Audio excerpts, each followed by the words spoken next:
I think this experience might be unique to me, although Andrew Hawkins, who has just joined us and will spend the rest of the show with us, my guess is perhaps it has also been something he's felt.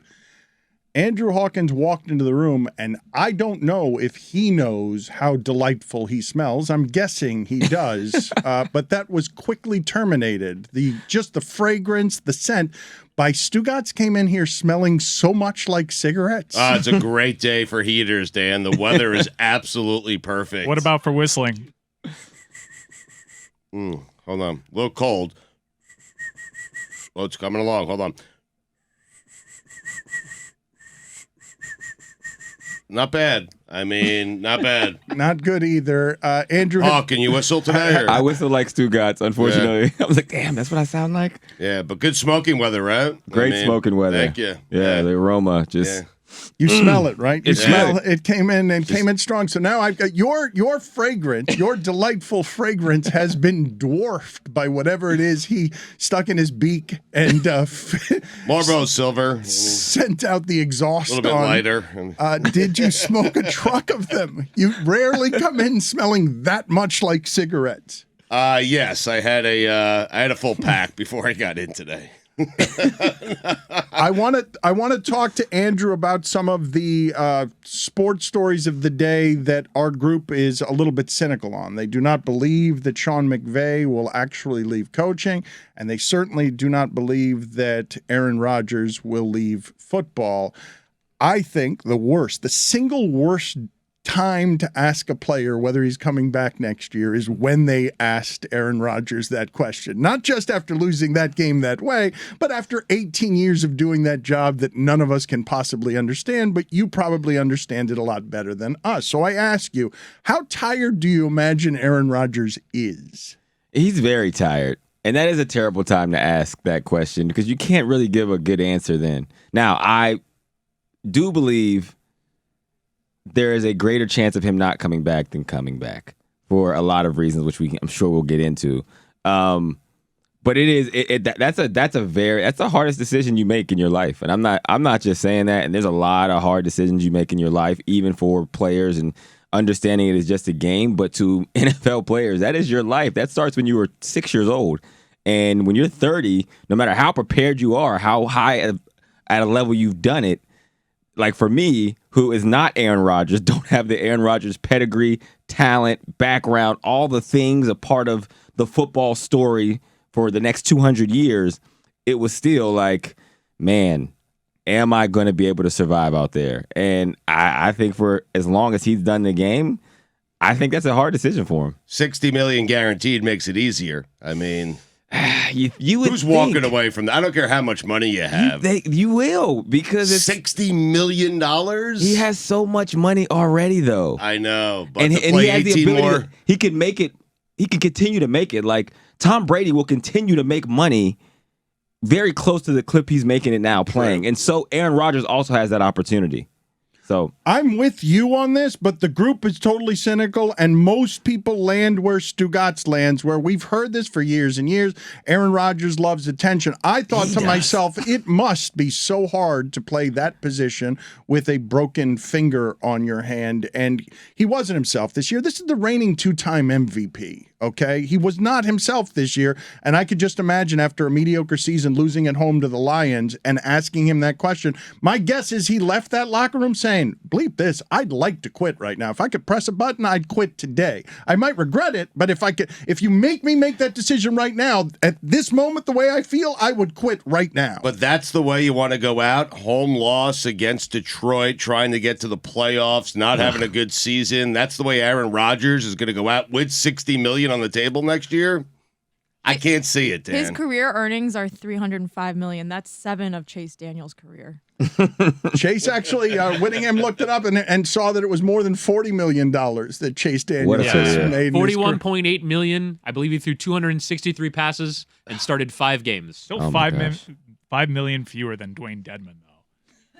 But Andrew, you're one of the few I hear not looking at this cynically and saying, "Oh, shut up, Aaron. You love the attention, you love the drama," and he does. He does. But So. you're saying I think he's got more reasons to quit than not. Yeah, I think if you he does love the attention. He does love the drama a little bit. He gravitates to it. But over the last couple of years, he's just not moving, in my opinion, as a person who is like, yo, I will do anything for this game. It's very different than Tom Brady, right? Like Tom Brady, we've talked about it here. He doesn't know what he would do without the game. I don't get that sense from Aaron Rodgers. And I think even the two-time MVP, it felt more like it was a chip on his shoulder, like, oh, finally, something else I can prove because this football thing was getting boring. And I think without that, this season, yes, he had the hand injury and the talent is what it is, but that's what happens when you demand as much money as he demanded. And I think this is I don't know where you go from here for him, for the organization, for the coach, for the front office. I feel like it's time, and I feel like it's time for a while, but nobody wanted to end it on a high note. Stugotz just muttered into the microphone because he's getting himself ready for playoff football, and he's sharpening his takes. He's doing the calisthenics and the reps. I heard him mutter to himself on Wednesday, just staring at his computer, and it was a funny thing to hear him mutter because I don't know whether he knew I could hear him because it was so under his breath. He's like, a lot of pressure on Dallas. I'm not certain there's a quarterback-coach combination that has more pressure headed into the playoffs than Dak Prescott and Mike McCarthy. I mean, McCarthy is a home win for Tom Brady away from losing everything. That will be it for Mike McCarthy. He'll never be a head coach again in the NFL. I mean, that's a lot of pressure. They have a ton of pressure. I have my top 5 head coach quarterback combinations in terms of who has the most pressure headed into the playoffs. All right, hold on to that for just a second. But I do want Andrew to explain to me with some expertise what has happened to Dak Prescott this year and what was that last game that the Dallas Cowboys played before heading into a situation that even though Tom Brady's Bucks stink, he does not stink. Yeah, no, he does not. And that's, if you're asked, I'm going to pick the Buccaneers in that game because I'm going to rest with Tom Brady always in the playoffs until proven otherwise. Dak Prescott, I'm less surprised by when I see those games from Dak because he's, to me, in that tier of quarterback where you're going to have that in those moments. And I've never kind of viewed Dak as this solidified top 5 quarterback. I think you have moments where he pokes his head in there, but from every game you get one of those, man, this guy is top 5. You're going to get one that he looks like he's bottom 15. But he's got as many interceptions as Davis Mills, and he missed a good amount of time. What you can't do at that position anymore, at least in part because Aaron Rodgers reinvented it, is you can't turn the ball over at that rate. It's one of the few ways you will lose to Tampa Bay. Dallas is considerably better than Tampa Bay. I'm not arguing that. But at the same time, I for Dak Prescott in his game, he is a risk taker in that way. He's not Aaron Rodgers. And that's why when you talk about the top tier quarterbacks, yes, that is the standard, but that's not a standard that most quarterbacks can reach, in my opinion. And I don't think Dak Prescott is one of those guys. So if he's taking that many chances, yes, that's going to happen because he's going to get overly confident and he's going to be telegraphing some things. If you look at even some of those interceptions, to me, those weren't throws you make. Even if you look at the posture and the way that the play calling is happening, you're basically giving a lot of those DBs answers to the test. And specifically the out route that I think he threw to CeeDee Lamb, that was one for me that was oh man, come on, you gotta know that's coming. But it doesn't surprise me that that's where Dak Prescott is with it. Dak Prescott is fine, and that's fine. But he's also going to get paid $40 million. And in the eyes of many talking heads and gas bags and even Cowboys fans that are emotional, they think Cooper Rush is just fine. And so it's hard to equate that salary, that cap number, with the performance. You can certainly win a Super Bowl with Dak Prescott. Of course. But he's just never going to be top tier good. And it's never going to be completely sustainable to have everything that they've surrounded Dak Prescott with. One of the best offensive lines in football for 4 or 5 years now. 2 incredible running backs. CeeDee Lamb, Amari Cooper before him. He's always had a lot to play with. I want to talk about the other quarterback in that matchup, though, for a little bit, Tom Brady, because not a great season for Tom Brady's standards, but then you look at the passing numbers and a pretty good season. I think the ultimate testament to what he was able to do this year is, if they had any other quarterback, do you think that's a playoff team? Kind of felt like he drug them across the line, especially with those late game comebacks. But if you see these montages of his throws in games, they're all either right behind the line of scrimmage for the most part or 3 yards above the line of scrimmage. And that's not a game. What marveled me the most about, outside of his age and the fact that he's still doing this, was his ability to still stretch the field at his age. Is that his offensive line? Because he's historically been a quarterback that likes to get the ball out quick. Mm-hmm. And all that's being afforded to him with a pass pro right now is those short dump-offs. Yeah, I would say that's a testament to his offensive line, but that's like, you need that when you have Tom Brady. Like, some things just come along with the territory. Everything you said is spot on. I would say, even by Tom Brady standards, I know, like you said, he didn't quite reach the standard that we're typically used to seeing him reach, but at the same time, I honestly, and this is not a X and O's take, he is going through the hardest thing he's gone through in his personal life. And as a player, I always talk about, I don't think people realize how much that correlates to your on-field performance and how hard it is to compartmentalize when you're going through real things and trying to play at a top level. So even when you're seeing Tom Brady tail off a little bit, I don't attribute that to him being 45. I attribute that to him going through 45-year-old man things while trying to play in the NFL, which we haven't seen before.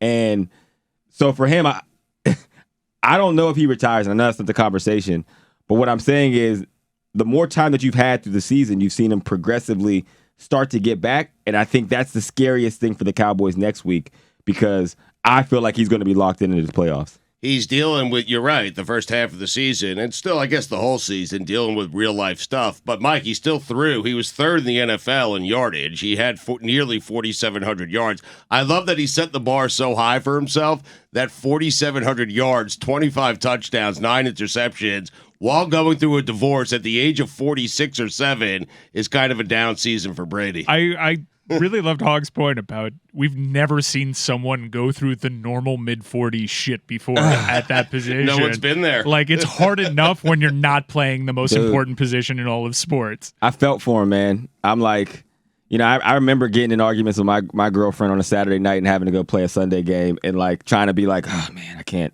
Just focus, man. You have a job to do. And, like, to go through what he's going through is tough. But even with those numbers, though, and I know those are great numbers for anybody else except Tom Brady at 45 years old, right? That doesn't quite tell the whole story of the Tom Brady season at the same time. Well, you just mentioned that it's the hardest personal season of his life. I'd argue it's the hardest professional season of his life, too, just because he's 45 and that team stinks. And it has required him to be great because, again, that team stinks. His teams don't stink. You mentioned the idea of throwing balls at the line of scrimmage. When they were down against Carolina and he's dropping back and hurling the ball perfectly to Mike Evans, I found myself feeling bad for Henderson. I don't know who Henderson is. He's a defensive back for Carolina, but he was seeing that ball in flight and saying, God damn it.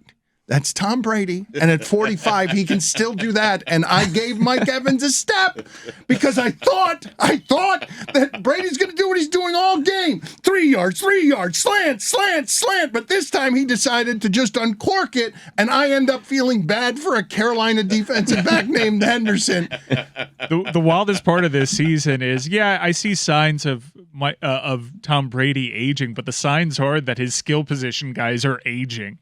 And that's really kind of what's holding him back. Mike Evans just seems to have dropped off a half of step. He still gets separation, but the consistency with the hands isn't there. I think, though, that it's at the heart of it, it's that O-line. If you see their O-line when they won the Super Bowl compared to where it was at many times this season, oh my God, he'd play forever. If he door. Played for the Eagles, he'd play forever. No question. If you give Tom Brady time, it doesn't matter how old he is, he will pick you apart. He'll still play forever. I mean, Right. Either way, Yes. whether I put him on the Eagles or not, or whether I surround him with 10 of J.J. Watt's Eagles, he's going to end up playing forever. I don't want to fall into the Stugotz trick of Greg Popovich is doing his greatest coaching job ever. But when you consider It's crazy. He is establishing a new standard It's insane. with every season that he plays. And I know he's just years removed from doing it with a new team away from Belichick. I'm not going to have the prisoner of the moment take saying that this is as impressed as I've ever been with Tom Brady. He had the largest comeback in Super Bowl history.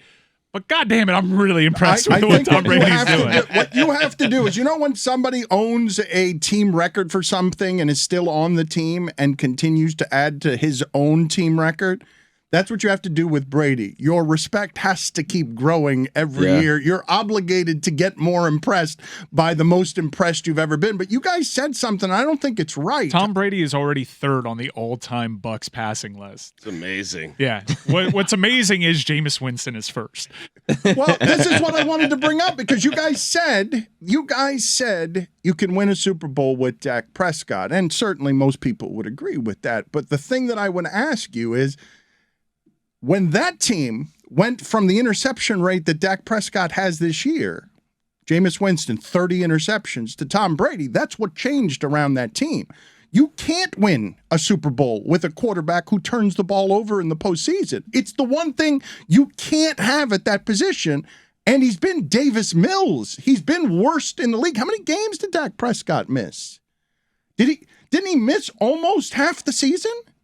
Did he miss like 5 or 6 games? I think like in the neighborhood of 6. He is turning the ball over. Can you win the Super Bowl? Because that's just 15 interceptions. the only way I don't know how many fumbles he has. I mean, when I say you can win a Super Bowl with Dak Prescott, it's if he figures out to stop turning the ball over, and I think he can do that. But this season sample would kind of buck against that notion. Dan. He started 12 games this year, so he's missed 5, and he's thrown 15 interceptions in those 12 starts.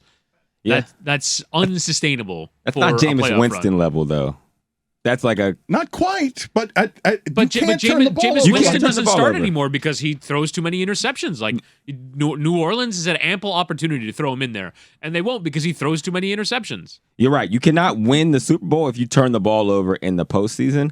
I'm just not prepared to call Dak Prescott a turnover machine. He's had a tough year, for sure. You just picked the Bucks. I did, but that's because of Tom Brady, not because of Dak Prescott. Smart guy. I don't pick Yeah. against Tom Brady in the playoffs. So despite Exactly. all the time that he's missed this season, Dak Prescott has had a career worst 15 interceptions. Which is most in the league. His next highest is 2017 when he played all 16 games and he had 13. Is this a post-injury Dak Prescott? Is this a different coach, or is this just who he is now? I did not recognize the team I watched play against the Eagles. I did not recognize them against the Washington Commanders. I did not know what happened to Dallas. Dallas does not strike me as a team with the talent that you can hold that. You could suffocate to every 3 and out, 3 and out, 3 and out. That's all you're watching the entirety of the game. Stugotz is right that there's a lot of pressure on him, but the other question that I wanted to ask Andrew about things that are in the news, Sean McVay at 36. Jessica's cynical about this as well. We always think, it happens all the time, people think that the money and the addiction of the sport is going to make it, so they do not believe that these people aren't doing anything other than trying to get leverage for their next negotiation by or love by pretending like they might leave. Do you believe that 36-year-old Sean McVay is not going to coach in the NFL next year? I believe that more than I think he is. I think where there's smoke, there's fire. And I think it's very Gen Z of him to be like, hey, this team's not going to be good for a couple years. I don't want it a part of my resume. I really, I'm a little exhausted. I'm going to take a break. I'm going to go do TV for a couple years. And then when, the Cowboys fire McCarthy in 3 years, he's going to, hey, I'll take that job. And That's then kind of weak, though, Hawk. he's Isn't going it? to, I mean, that's. Hey, I traded away all my draft picks, the entire franchise. The team's no longer good. I'll go to the broadcast booth for a couple of years while they're 1-15, 1-16, whatever it is, and then I'll come back and I'll coach a better team. Hey, I mean, I think this is the other side of coaches getting these opportunities early, and not because it's like, oh, you're entitled. It's not that. Sean McVay is one of like the standard for head coaches in the National Football League, but when you're putting that much in that early, you will get exhausted. It's a lot of pressure to be a head coach. There's a lot of things that go into it. And I do think of all the things he's gone through to get to this point, he probably is exhausted, which is why these conversations keep coming up. I don't think it's just a money issue. You're a little bit oversimplifying what I said. I said with most coaches, it's a money grab. I said with McVay, he's been saying it for long enough that I could see some truth to it. Also, there were reports yesterday that he's letting his coordinators interview for other jobs, and his offensive coordinator, Liam Cohen, went back to Kentucky. So that would appear to seem like not a move you make if you want to come back next year.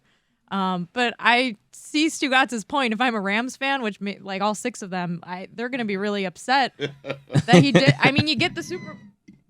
My flaccid mic. Why did it do that again? Does it make that sound every time? Every time it goes creaking, it creaks and then it breaks on her, and So then she sounds like far away from the microphone. And it really does go. It's almost as if the microphone's disinterested in what you're saying. The microphone's like this, bitch. Shut the fuck up. Microphone's a Rams fan. Sports. The brain is massaging. The mic is massaging his brain. Edit that, Billy. Make it sound funnier. Thanks. We got to get a couple of updates here at some point on Roy's botching entirely of his anniversary in a way that was profound, seismic, echoing, embarrassing. I do need to know how this played out. Yeah, he just forgot his 8th anniversary, and we will get more information on this as we go forward. We will also get more information on a trip that's being planned for us to become the world's national voice on Jacksonville Jags football.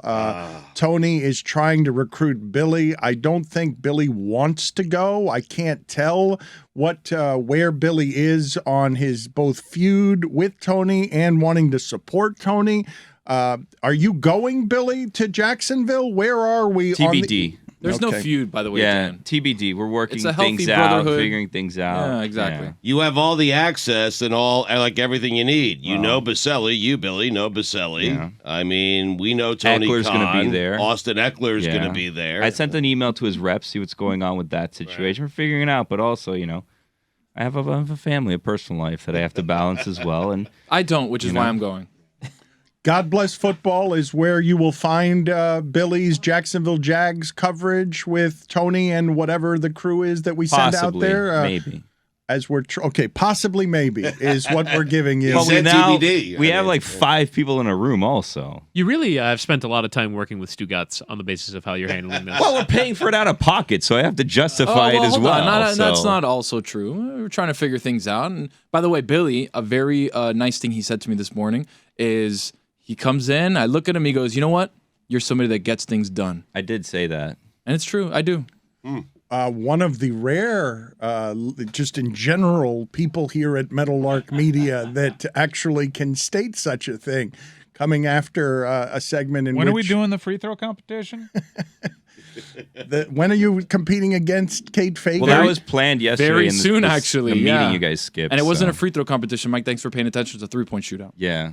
You said possibly, maybe that you are going. Mike Ryan is a bit out here on possibly, maybe with some reporting, some uncomfortable reporting about Messi. It's a national and international story. You have been a lead insider on Miami soccer and Messi. You have sources and information, and you're out there a little bit exposed with what you've said, which is that Miami continues to feel hugely hopeful and they believe that Messi's going to end up here. Right. They feel like they're well positioned, but if they're big time, very reputable soccer names that are only putting one side of the story out there, and that's the Qataris think that this is a done deal because PSG doesn't lose players. They don't. People will try to pry Neymar from them and Mbappe, and those seem to be foregone conclusions, and PSG found a way to keep them. So the attitude with PSG is, no, we'll figure it out with Messi. This thing's basically done and dusted. But look, if it's about a cash up front deal, Inter Miami know that they can compete. But that's not what Inter Miami's proposal is all about. It's a once-in-a-lifetime opportunity for Messi to get equity into a team, and not just a team, but the sport here in the country. And remember, if you own a part of Inter Miami, you own a part of MLS. And as that sport continues to grow, as rights fees continue to grow, you could see how that equity stake over time becomes the smarter offer. I actually, after talking to some of my sources, I have no doubt that over a longer term, the Messi Miami deal is the smarter deal. But Messi's camp could just say, all right, we're not going to buy the bluff. We're going to finish the string out with PSG and maybe circle back and see if we still have the same deal. Everything's in negotiation. One of the things that was interesting was that there was a reputable report out of the Middle East that said Messi is going to take a meeting with the Al Nassr, the club that Cristiano Ronaldo went to. Their rival club is trying to get a meeting with Lionel Messi. And I can confirm that they are absolutely pursuing this, and there's been some conversation there.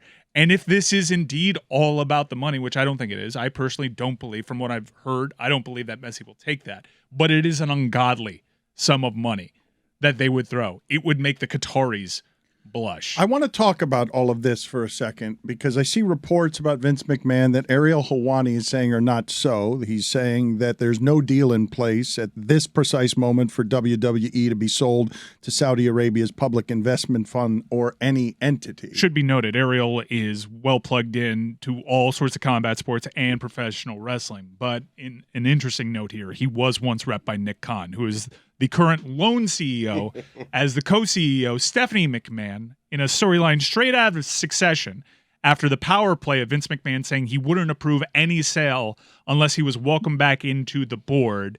Stephanie McMahon, just days later, has stepped down. This is the highest-ranking woman in that company, has stepped down as co-CEO, leaving Nick Khan, former sports talent agent, as the lone CEO of WWE. But to me, the most interesting thing here, Stugotz, is the Saudis buy golf because you could just go and grab individual Greg Normans who want to expand their brand, combined with, Andrew, the football players or athletes in general, stars in general, realizing, oh my God, my brand power is worth so much more than it's ever been. It's Tom Brady, $375 million for a job he has never done before. It's Ronaldo ruining the end of his legacy, and the Saudis changing their marital rules so that he could live with his girlfriend, just him. He's allowed because these guys are being bought. They're being bought because the blood money is ungodly, and no one in sports seems to care that it's blood money. You know, you mentioned Live Golf, like Phil Mickelson. Now, listen, he said some ridiculous things along the way, and they're taking money from what I feel like most people believe is bad money from bad people. But his complaint was, hey, the PGA Tour is not allowing us to maximize the money we make on our image and likeness. They're not letting us do it, and Liv's going to allow us to do it. And to Liv's credit and to Mickelson's credit, it has helped the PGA Tour come up in terms of how much money they're willing to give these guys for their name and likeness. Competition is great. You can make the argument Tony Khan has saved wrestling.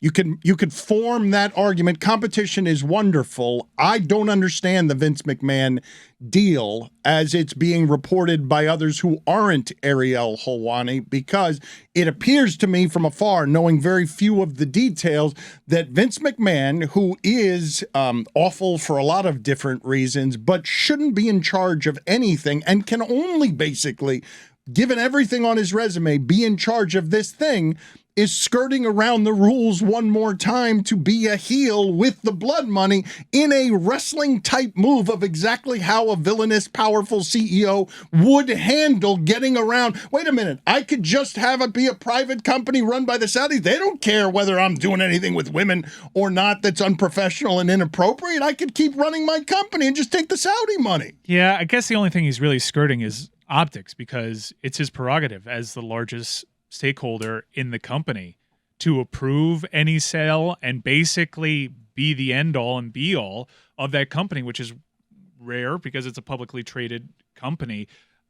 There are a lot of reaction reports there. Sean Ross Sapp has been on our show before, and he's very plugged in, and he's had a lot of firsthand accounts from performers under the WWE umbrella saying that they'll leave their deal. They won't come back to the WWE if the Saudi thing is true. You have to wonder about the women in that company and the women performers who have only recently been allowed to perform at these premium live events that they have thrown in Saudi Arabia. They have to appear covered basically from toe to chin because they want to honor the Saudi culture. It is not necessarily, I guess someone should have seen this one coming, but the worst kept secret in all of sports entertainment was that NBC, Comcast, NBC Universal was going to be taking WWE. That's what the WWE network was kind of the first step towards. This is, even for Vince McMahon, well, I'm not going to say, I'll stop short of that. Nope. Not for him. Nope. But this isn't even the most egregious thing on his list of crimes. No, but it would turn me off to that brand entirely. I don't know. We just saw this with Dana White, the dirty sports, the sports known to be dirty and trafficking in dirty and getting the benefits of, well, not mainstream enough to have mainstream consequences to horrid behavior. Not gonna punish the powerful. Vince McMahon and Dana White skating on some of this stuff is particularly ugly, but I don't believe that sports fans care about principle, PLE, when athletes and owners are caring about principle, PAL, at the end. And that's all you've seen recently is just that greed wins, greed rules.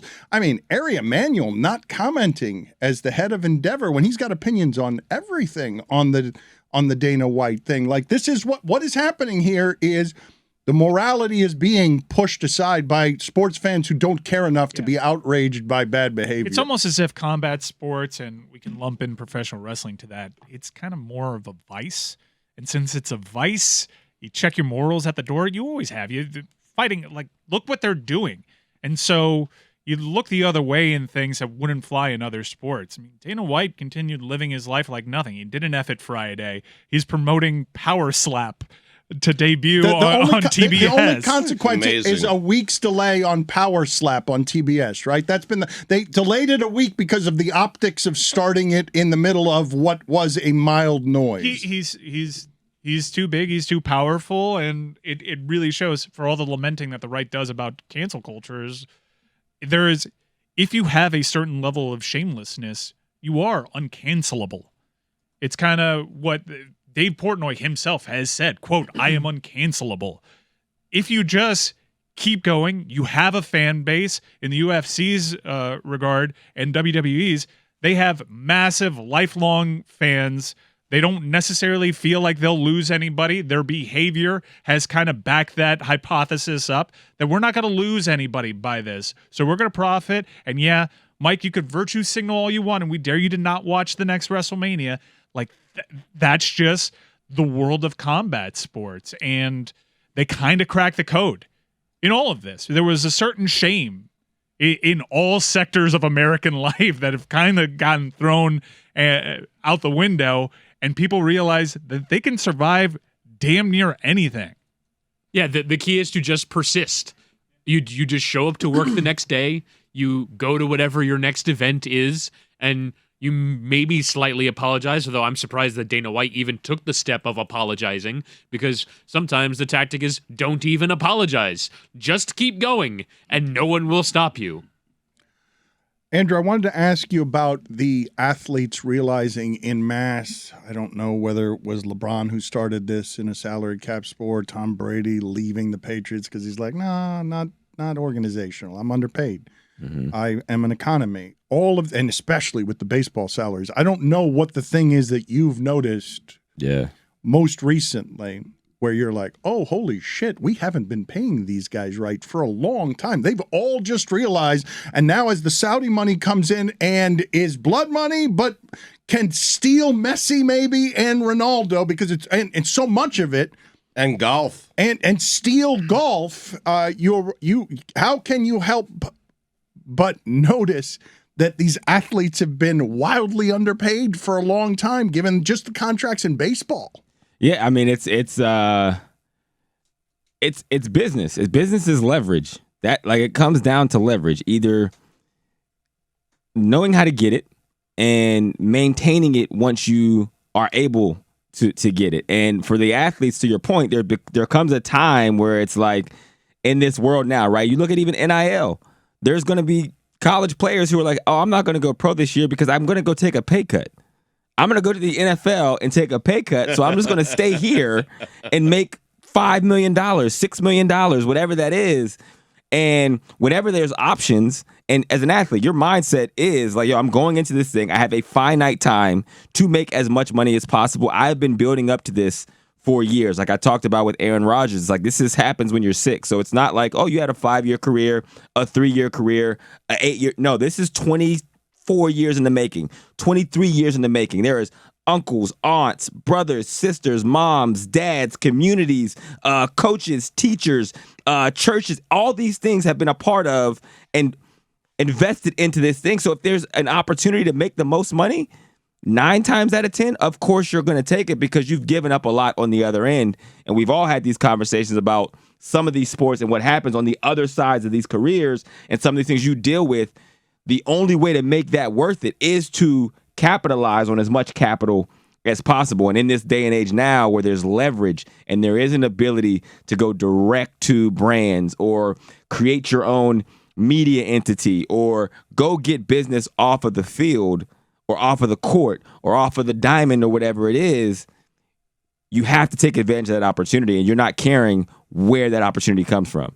When I saw some of the reporting on Damar Hamlin, and I did not know, I simply did not know that if you go on IR in football, there are contracts that will reduce your pay. Mm-hmm. You lived and fought on the fringes of the NFL. Yeah. What were some of the? Can you explain to the audience? Someone like you doesn't make generational wealth by being a star football player, correct? Correct. And so what were some of the things that you saw, good God, I am risking so much 10, 15, 20 years from now in exchange for a pittance compared to what some of the other people around me who are risking the same things are making in this locker room? So much, because like you said, there's like, it's like the TCU and Georgia game. And I say that because like one side is 4 and 5 stars that a large majority are going to go play in the National Football League. And the other ones, a lot of them just reached their peak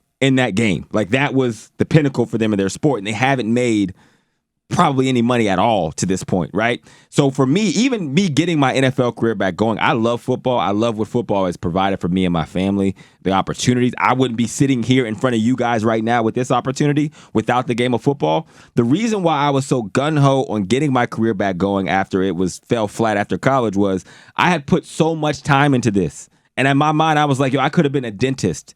And I could have been a dentist till I'm 75. And I could have been fine, and I would have had a nice Andy Hopkins, living. Andy Hawkins, DMD. DMD. Dr. Right? Hawk. That's it. Dr. Andy. I'm going to get you right. I'd be here in Miami getting the best veneers you've ever seen. Right?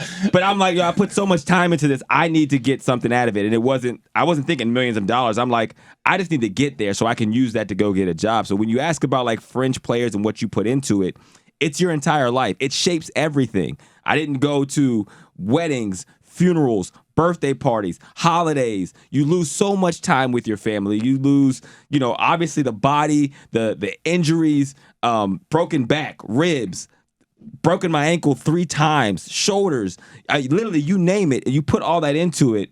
Yeah, I'm looking for whatever opportunity in this finite. I've already opted in. There's no way out of it now. I'm here. Let's make as much money and capital as we possibly can. While Brendan Nemo just sits there, does nothing, makes $162 million, 4 ABs a night. I mean, please. Seriously. Play baseball, kids. You're looking at some of the wrong stats when you're doing some of your analysis on the baseball players getting $100 million. Like you made him mediocre a couple days ago, and he's not mediocre. He's not 8 years, $162 million, man. That has to drive NFL players crazy. I would imagine that would drive Dan. Justin Jefferson ain't making $162 million, at least not now, and that would drive me crazy. But baseball, look, man. the negotiations of these unions made it so that the players allowed for football and basketball to have a salary cap that baseball does not have, so that Cohen can come in and just disjoint the entire system because a rich man wants to be richer than the other rich men. Like, that's the fault of players as much as it is anybody else that they agreed to salary caps in sports that are more valuable than baseball. I mean, it's a leverage thing. Like, what else are you going to do? That's the problem with any of the sports, most of them, right? Especially, when you talk about football, what is the alternative, right? I can promise you, if the Saudis open a football league, then there would be competition. But there's no way that's happening. So the players, they're not negotiators. They're football players, right? And you want to put them in a position from a player perspective over time, slowly biting away at the apple. Now, they are further along now than they probably have ever been. Well, you could argue in the last, the 2011 and I think the 2019, 2020 CBA that, you maybe some steps here that you could have gained here, lost there, but that's negotiation. But I would say as you slowly bite away at the apple, this is all like new. Free agency is new. This is in the last, 30 years that NFL players have been able to go to new teams and starting to slowly get the leverage. As you see things happening off the field, that's where the leverage is going to come from. I remember Dak Prescott going through his contract situation, right? And I know we talked about Dak Prescott and what he is and where is he at in the top 5, top 10 list, whatever. He was in a situation where he was making more money off of the field than on it. And in football, you don't want that. You don't want your quarterback making more money off of the field than you are on it, especially early in your career, because that's where your attention is going to go. And so as those opportunities continue to come for these players, as those abilities to make more money off come, that's where it's going to be the leverage. It's going to be a slow burn, especially on the football side. If I present to you the Mike Ryan scenario of you are Messi and your choices are you can get some crazy, unprecedented Saudi deal that is just dollars upon dollars, or you can get ownership in MLS and you coming to MLS and having proprietary interests that you are going to build the sport. I just want to be clear, though. Those aren't the only two options. The option that is being wildly reported as a foregone conclusion is stay put in the Qatari-backed Paris Saint-Germain class of France, play in Europe, compete in Europe, try to bring a Champions League title to PSG. That is what most people think is going to be the outcome here. If anything, the Saudis make for an incredible stalking horse. PSG is going to go on winter break. They are actually traveling to Saudi Arabia. They're going to take on an all-star team combined with combined players from Al Hilal, which is the rival club to Al Nassr, the club that Cristiano Ronaldo plays for. So PSG is going. Everything that I've heard for years is that a decision is going to be made this month. That's the timeline. Lionel Messi wants to settle on what his future is going to be this month. If he decides to come to MLS, which again, Inter Miami feel like they have a strong proposal and a proposal that just goes beyond cash up front dollars. Great time to be Messi, man. It's incredible because if you are going to say at PSG, what's going to make their blood boil more than having the Saudis as a stalking horse? Not to get too geopolitical there, but if you want to make it a nice, cushy thing. However, there are, and people may sneer at this considering how much clubs like PSG have skirted these rules, there are financial fair play rules in place that kind of limit the power and the compensation that Lionel Messi can receive from a team in Europe like PSG is. There are no such rules for Al Hilal or Al Nassr in Saudi Arabia. I do not believe Lionel Messi will go to Saudi Arabia, but I do believe that they'll have the opportunity to talk to Messi's camp and make their presence known in Messi's other negotiations with PSG and Inter Miami. Mike, should I buy season tickets? Or will you tell me when you know before you release it to the world?